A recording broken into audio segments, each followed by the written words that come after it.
Good morning विद्यार्थियों। कक्षा 12 में बायोटेक्नोलॉजी चल रहा है और बायोटेक्नोलॉजी पार्क के बारे में हम देखेंगे आज। देखिए, कुछ पार्क बने हुए हैं, यानी हमारे देश में ऐसे व्यक्तियों के समूह हैं जो जैव प्रौद्योगिकी आधारित उद्योग लगाने के इच्छुक होते हैं। उनको इस क्षेत्र से संबंधित जानकारी देने के लिए अब तक 19 जैव प्रौद्योगिकी उद्यान स्थापित किए जा चुके हैं। कितने? 19 बायोटेक्नोलॉजी जो पार्क हैं उनकी संख्या कितनी है? बायोटेक्नोलॉजी पार्क, इनकी संख्या कितनी है? 19 है। ठीक है। अब देखिए, 15 से अधिक ऐसे और उद्यान स्थापित किए जाने प्रस्तावित हैं, यानी और उद्यान प्रस्ताव में हैं अभी, जिनको आगे स्थापित किया जाएगा। देखिए, प्रमुख कौन कौन से हैं। एक तो है जैव प्रौद्योगिकी उद्यान लखनऊ में, उत्तर प्रदेश में। दूसरा है हैदराबाद में। तीसरा है गोल्डन जुबली बायोटेक पार्क के नाम से है। ये जैव प्रौद्योगिकी उद्यान कहाँ है? ये कांचीपुरम तमिलनाडु में है। ये फॉर वुमेन्स रिसर्च के नाम से जाना जाता है। और इसी तरह से गुवाहाटी में है एक जैव प्रौद्योगिकी उद्यान, आसाम में। बायोफार्मा आईटी पार्क अंधारुआ भुवनेश्वर में। और इसी तरह से हिंजावाड़ी पुणे में जैव प्रौद्योगिकी पार्क है और केरल में भी है। तो ये कुछ प्रमुख हैं, इनके नाम आपको अच्छी तरह से याद रखने हैं। 19 बायोटेक्नोलॉजी पार्क हैं, उनमें से कुछ नाम जो है वो आपको याद रखने हैं। आगे है scope and importance of biotechnology. बहुत ही महत्वपूर्ण क्वेश्चन है ये। Scope and importance of biotechnology यानी जैव प्रौद्योगिकी के कार्य क्षेत्र और उनका महत्व क्या है। देखिए, मानव जीवन में जितने भी समस्त पहलू हैं वो बायोटेक्नोलॉजी से प्रभावित होते हैं, चाहे वो प्रत्यक्ष रूप से हो चाहे वो अप्रत्यक्ष रूप से हो। कहीं ना कहीं वो हमारे लिए लाभदायक हैं और सूक्ष्म जीवों से लेकर पर्यावरण और मानव कल्याण तक इसका एक विस्तृत क्षेत्र होता है। यानी सूक्ष्म जीवों से भी हम इसके अंदर प्रयोग करते हैं और इसी तरह से पर्यावरण और मानव कल्याण से संबंधित जो है इसके अंदर नई नई खोजें स्थापित की गई हैं। तो कुछ कार्य देखिए हम देख लेते हैं। बायोटेक्नोलॉजी के जो कार्य क्षेत्र हैं, सबसे पहला आता है चिकित्सा के क्षेत्र में। चिकित्सा के क्षेत्र में, ठीक है।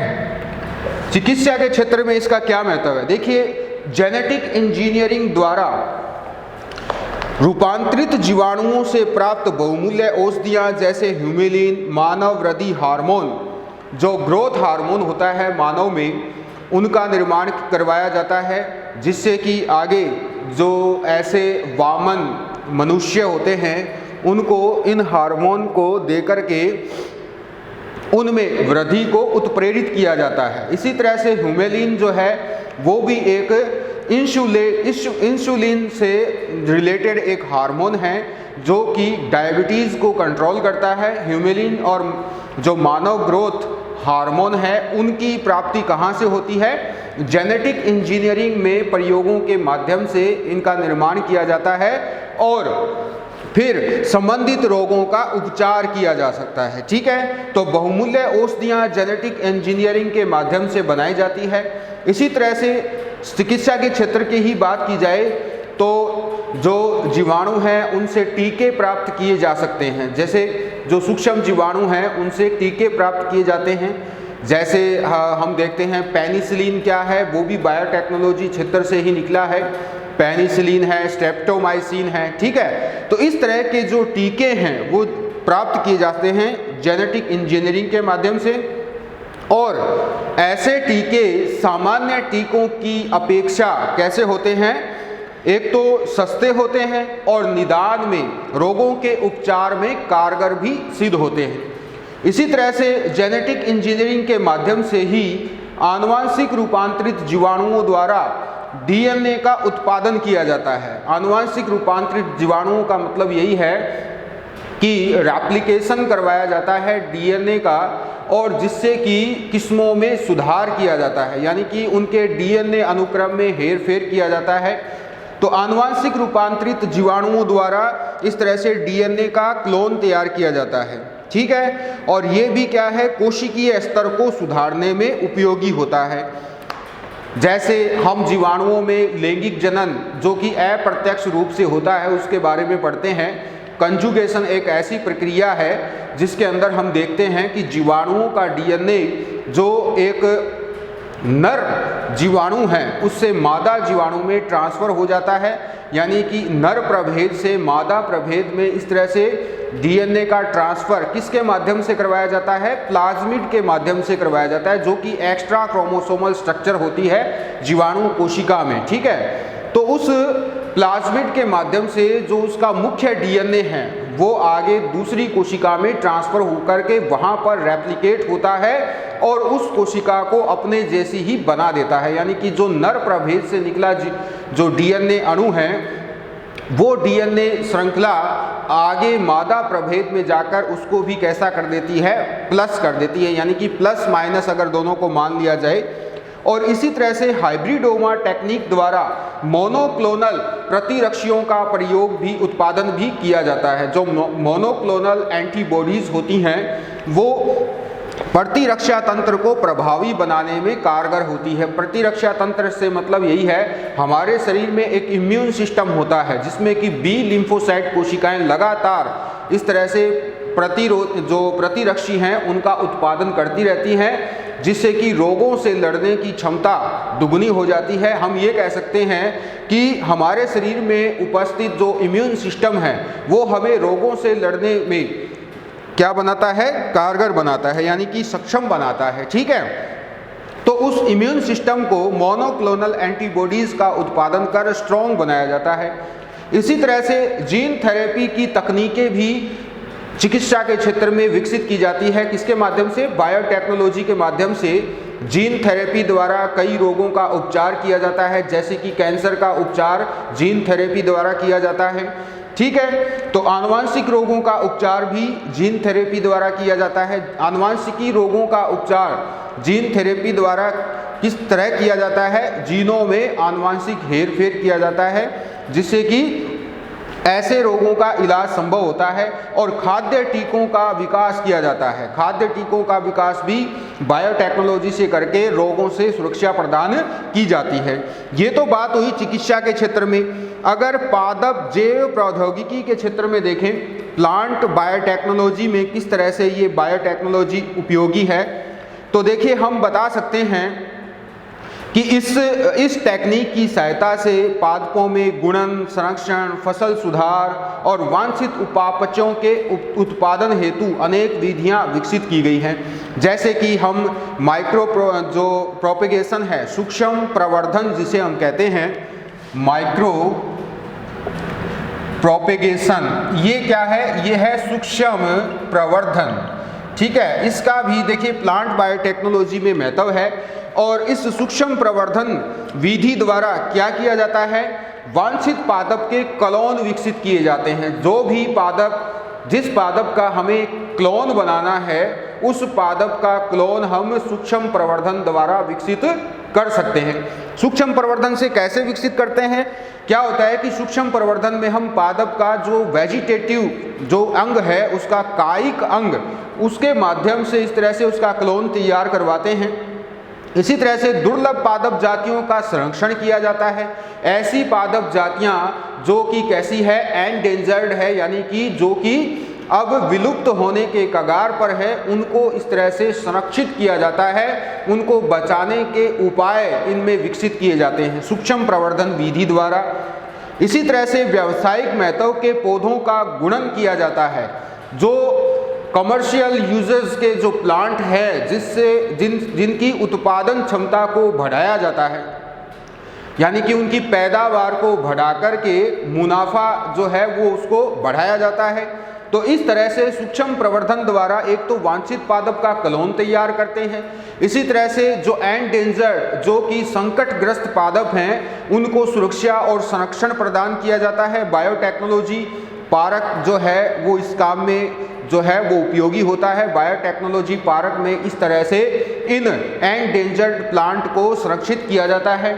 और बायोटेक्नोलॉजी के माध्यम से ही जो कमर्शियल यूजेस हैं प्लांट के, उनको बढ़ाया जाता है, यानी कि पैदावार बढ़ाई जाती है, उत्पादन क्षमता बढ़ाई जाती है, जिससे कि वो व्यापारिक महत्व में लाभ दे सकें। ठीक है, इसी तरह से कायिक भ्रूण उत्पादन किया जाता है। कायिक भ्रूण उत्पादन का मतलब यही है कि प्रयोगशाला में इन विट्रो कंडीशन में कायिक भ्रूण का उत्पादन किया जाता है, कैलस का निर्माण किया जाता है, जिससे आगे फिर भ्रूण का निर्माण किया जाता है, जिसे एम्ब्रियो हम क्या कहते हैं, एम्ब्रियो कल्चर कहते हैं, भ्रूण प्रवर्धन कहते हैं। ठीक है, इसी तरह से कायिक कॉलोनी है जो कि द्वितीयक उपापचय के उत्पादन हेतु, कायिक कॉलोनी है इस द्वितीयक उपापचय पदार्थ होते हैं पादपों में, जैसे एल्केलॉइड क्या है, वो द्वितीयक उपापचय पदार्थ हैं। ठीक है, जैसे रेजिन है, टेनिन है, ये क्या है, एल्केलॉइड है। इसी तरह से चाय में क्या होता है, कैफीन होता है। ठीक है, टेनिन होता है, ये क्या है, एल्केलॉइड पदार्थ है। इसी तरह से जो तंबाकू है उसके अंदर निकोटियाना टैबेकम में कौन कौन से होते हैं, निकोटीन होती हैं। ठीक है, तो ये सब एल्केलॉइड जो द्वितीयक उपापचय कहलाते हैं, उपापचय पदार्थ कहलाते हैं, उनकी उत्पादन क्षमता को कायिक कॉलोनीय प्रक्रिया द्वारा बढ़ाया जाता है, यानी कि उनके क्लोन तैयार किए जाते हैं, जिससे कि एक्स्ट्रा इनकम और एक्स्ट्रा पैदावार होती है। आगे चलते हैं, अगुणित पादप संवर्धन करवाया जाता है। अगुणित जो है पादप संवर्धन में फसल सुधार हेतु शुद्ध वंश क्रम तैयार करने के लिए अगुणित जो हैप्लॉइड प्लांट टिश्यू कल्चर है उसको अपनाया जाता है। ठीक है, प्रोसीड्स का प्रवर्धन किया जाता है। प्रोसीड्स संवर्धन का मतलब क्या है, रोग मुक्त पादप विकसित करने के लिए देखिए किसी भी पादपों को अगर रोग मुक्त उत्पादन उनका करवाना है, ऐसी किस्म तैयार करवानी है जो कि रोग मुक्त हो, तो हमेशा कौन सा पार्ट लिया जाता है, प्रोसीड्स का पार्ट लिया जाता है। प्रोसीड्स में जो विभज्योतिकी कोशिकाएं होती हैं उनको काम में लिया जाता है। तो प्रोसीड्स का संवर्धन किया जाता है रोग मुक्त पादप विकसित करने में। ये एक बहुत ही इम्पोर्टेंट क्वेश्चन है जो कि कंपटीशन लेवल के हिसाब से भी बहुत इम्पोर्टेंट हो जाता है। जो बच्चे नीट वगैरह की तैयारी करते हैं उनको ये क्वेश्चन याद करना चाहिए कि जो रोग मुक्त पादप है उनको विकसित करने के लिए पादप का कौन सा भाग काम में लिया जाता है, तो आपको बताना है उसका प्रोसीड्स, जो नवोद्भिद होता है उसका प्रोसीड्स काम में लेते हैं। इसी तरह से कृत्रिम बीज उत्पादन किए जाते हैं। कृत्रिम बीज उत्पादन करके कायिक भ्रूणों को क्या किया जाता है, वांछित उनका उत्पादन किया जाता है। अब जंतु जैव प्रौद्योगिकी के क्षेत्र में क्या योगदान है, तो जंतु जैव प्रौद्योगिकी के क्षेत्र में देखिए क्या योगदान है, हो चुका है योगदान। वैसे जो एनिमल जो बायोटेक्नोलॉजी है उसके क्षेत्र में, एनिमल बायोटेक्नोलॉजी के क्षेत्र में क्या योगदान है बायोटेक्नोलॉजी का, एक संस्थान है जो कि स्कॉटलैंड में है, वो है रोजलिन संस्थान। कौन सा, रोजलिन इंस्टीट्यूट है, और ये कहाँ है, ये है स्कॉटलैंड में। कहाँ है ये, स्कॉटलैंड में। इसका एक वैज्ञानिक जिसका नाम है इयान विल्मुट, क्या नाम है, इयान विल्मुट। इस वैज्ञानिक ने क्या किया था, इस वैज्ञानिक ने 5 जुलाई 1996 में जो स्तनधारी है उसका प्रथम क्लोन बनाया था।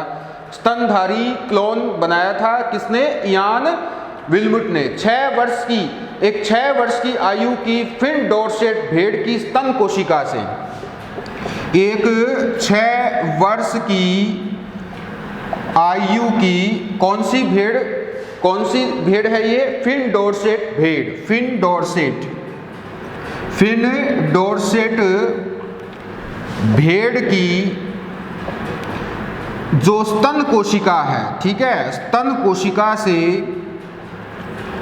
क्या बनाया, स्तन कोशिका से इन्होंने एक भ्रूण बनाया, ठीक है, प्रथम क्लोन विकसित किया। देखिए स्तन कोशिका से तो क्या लिया गया, केंद्रक लिया गया, ठीक है, केंद्रक, ठीक है, केंद्रक कहां से आया, स्तन कोशिका से, क्लियर। और जो दूसरी स्कॉटिश ब्लैक फेस भेड़ की अंड कोशिका, इसकी तो क्या थी, फिन डॉर्सेट का तो क्या था, केंद्रक था। और दूसरी कौन सी भेड़ थी, स्कॉटिश, जो दूसरी भेड़ थी वो थी स्कॉटिश ब्लैक फेस ब्लैक फैस, इसकी अंड कोशिका, ठीक है। केंद्रक तो कौन सी भेड़ का था? फिन डोरसेट का। और स्कॉटिश ब्लैक फेस का क्या थी? अंड कोशिका थी, ठीक है। इन दोनों का संयुग्मन करवाया इन दोनों ने, ठीक है। ये जो इयान विल्मट है इसने अंड कोशिका का किसके साथ संयुग्मन कराया? केंद्रक के साथ संयुग्मन करवाया, ठीक है। जिससे आगे जाइगोट बना, जाइगोट से आगे एम्ब्रियो बना, ठीक है। एम्ब्रियो से आगे किसका विकास हुआ? डोली भेड़ का विकास हुआ, यानी कि डोली भेड़ जो है उसका विकास इन्होंने करवाया, जो कि वास्तव में क्या था?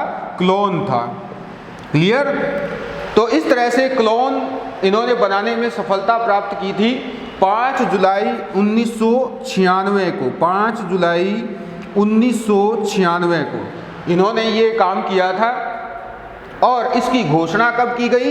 22 फरवरी 1997 को इसकी घोषणा की गई, यानी कि इसको वर्ल्ड वाइड जो है वो बता दिया गया, इसको जो है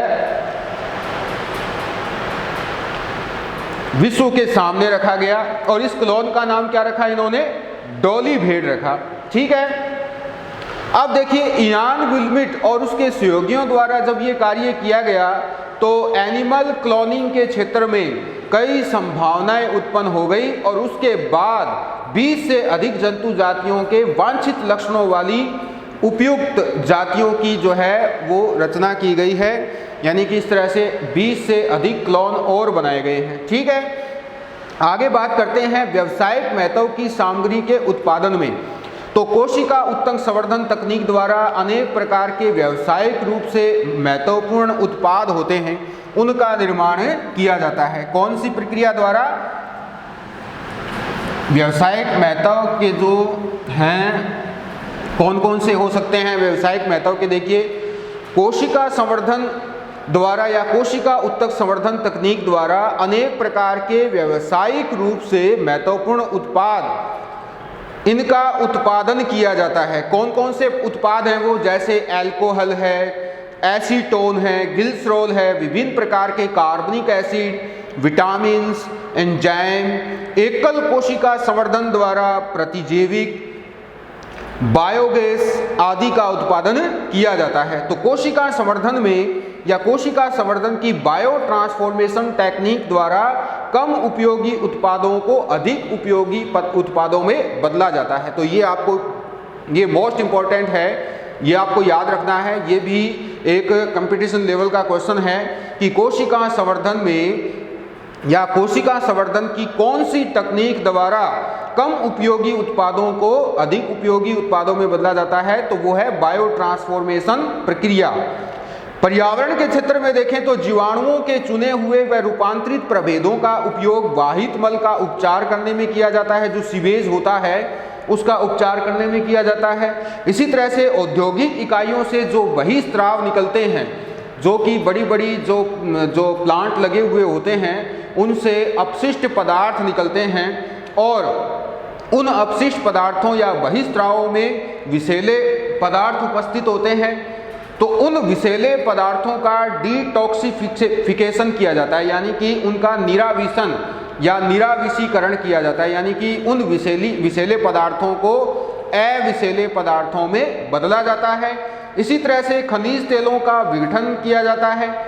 तो देखिए हमारे ही देश के एक बहुत ही महान वैज्ञानिक आनंद मोहन चक्रवर्ती द्वारा एक खोजा गया स्यूडोमोनास प्यूटिडा का प्रभेद, इसे सुपर बग भी कहते हैं, इसके द्वारा 3/4 तेल प्रदूषण का नियंत्रण किया जा सकता है। जो सुपर बग है उसके द्वारा तेल प्रदूषण को रोका जाता है। और ये किससे है? ये प्रभेद कहाँ से आया है? ये एक जीवाणु स्यूडोमोनास प्यूटिडा से आया है। तो जैव प्रौद्योगिकी जो शाखाएं हैं वो कौन कौन सी हो जाती हैं? एक तो प्लांट बायोटेक्नोलॉजी हो जाती है, एक एनिमल बायोटेक्नोलॉजी हो जाती है। प्लांट बायोटेक्नोलॉजी में देखें हम भोजन व पोषण जैव प्रौद्योगिकी इसमें शामिल कर सकते हैं। एनिमल प्लांट टेक्नोलॉजी में भी देखिए और बहुत सी शाखाएं हैं इन दोनों में। जो बायोटेक्नोलॉजी है इसमें जैसे चिकित्सा जैव प्रौद्योगिकी है, जैव संसाधन पर्यावरण जैव प्रौद्योगिकी है, इसी तरह से समुद्री जैव प्रौद्योगिकी है और जैव सूचना विज्ञान जैव प्रौद्योगिकी है। ठीक है, तो इस तरह से जैव प्रौद्योगिकी मानव कल्याण हेतु बहुत से ऐसे कार्य करती हैं जिससे कि मानव जीवन सुगम हो जाता है और बायोटेक्नोलॉजी से प्राप्त उत्पादों का मानव जो है वो अच्छी तरह से उपयोग कर सकता है। आगे चलते हैं जेनेटिक इंजीनियरिंग में, चैप्टर 15। अगला है जेनेटिक इंजीनियर। तो देखिए जेनेटिक इंजीनियरिंग जो है उसको हम बहुत ही ध्यान से पढ़ेंगे। जेनेटिक इंजीनियरिंग है क्या? ऐसा क्षेत्र जो आनुवंशिकी से संबंधित मूलभूत सूचनाएं प्रदान करता है और हमें डीएनए की संरचना, उसकी प्रतिकृति, निर्माण और जीन अभिव्यक्ति की महत्वपूर्ण जानकारियां देता है। ठीक है, जेनेटिक इंजीनियरिंग है क्या? जेनेटिक इंजीनियरिंग वास्तव में क्या है? ठीक है, आनुवंशिकी के क्षेत्र में महत्वपूर्ण सूचनाएं देने वाला, आनुवंशिकी के क्षेत्र में महत्वपूर्ण सूचनाएं देने वाली शाखा है। ठीक है, आनुवंशिकी के क्षेत्र में महत्वपूर्ण सूचनाएं देने वाली शाखा है। इसी तरह से डीएनए की संरचना, उसकी प्रतिकृति, डीएनए की स्ट्रक्चर,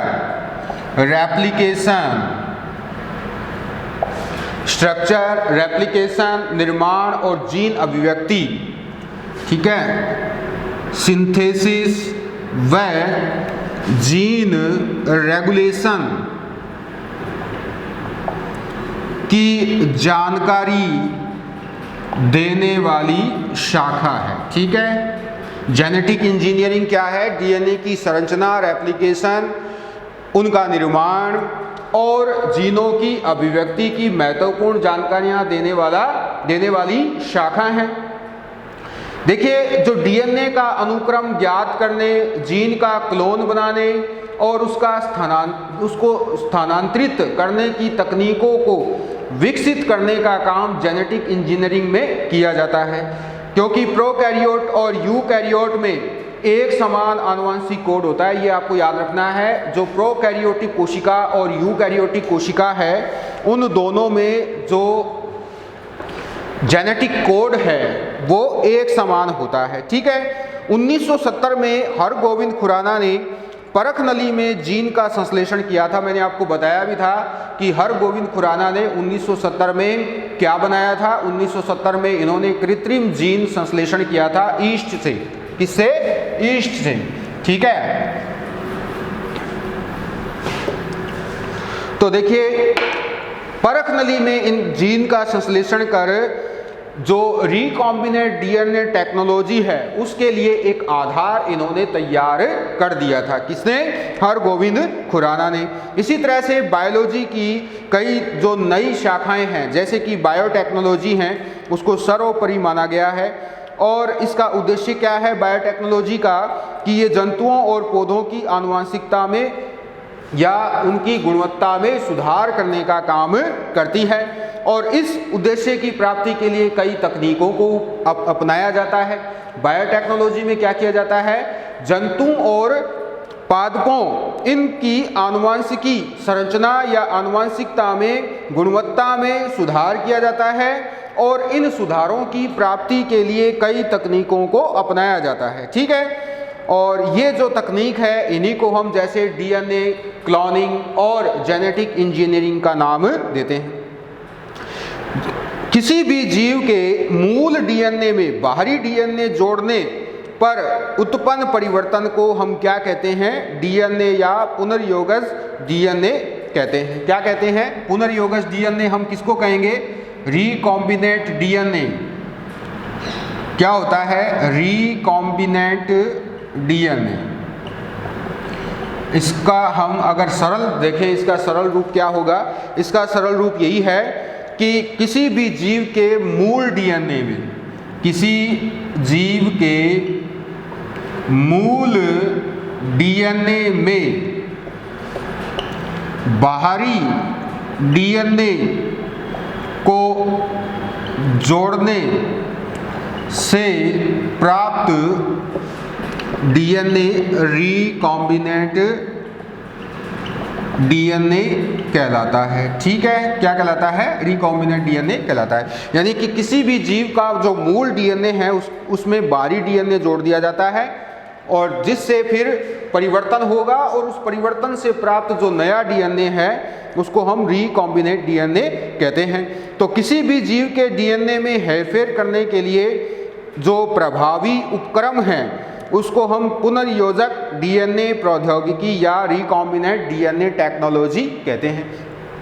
तो ऐसी तकनीक या ऐसे प्रक्रम जिसके माध्यम से ये कार्य किया जाता है, यानी जिसमें किसी जीव का मुख्य डीएनए के साथ उसमें बाहरी डीएनए को जोड़कर एक नए डीएनए की प्राप्ति की जाती है और इस प्रक्रम को करने के लिए जिन विधियों, जिन प्रक्रमों और जिन शाखाओं को काम में लिया जाता है उनको समुचित रूप से क्या कहते हैं? रिकॉम्बिनेंट डीएनए टेक्नोलॉजी कहते हैं। ठीक है, तो जो जेनेटिक इंजीनियरिंग का मतलब क्या है? जेनेटिक इंजीनियरिंग का मतलब है कि जीनों के हेरफेर द्वारा किसी भी जीव की आनुवंशिकता में उपयोगी परिवर्तन करना। जेनेटिक इंजीनियरिंग का मतलब क्या है? ध्यान से सुनना है। जेनेटिक इंजीनियरिंग का जो मुख्य उद्देश्य है वो क्या है? वो ये है कि जीनों के हेर फेर द्वारा किसी भी जीव के आनुवंशिकी में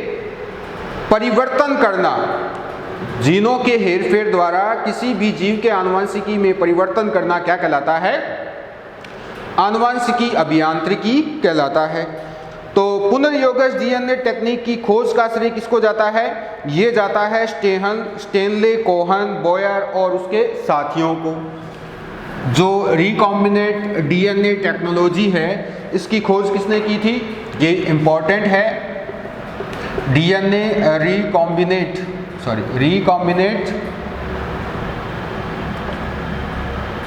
डीएनए टेक्नोलॉजी, इसकी खोज किन्होंने की थी? Stanley, Cohen and Boyer et al ने। ठीक है, स्टेनले, कोहन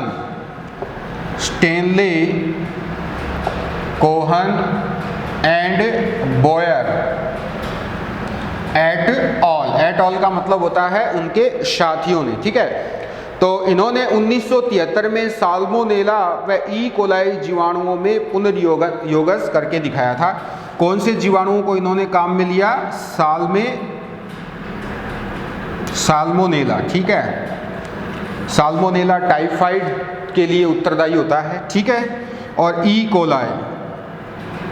कोलाई जिसे हम इस्चीरिया कोलाई भी कहते हैं। अधिकतर इस जीवाणु का ही उपयोग किया जाता है जब जीनों का हेरफेर किया जाता है।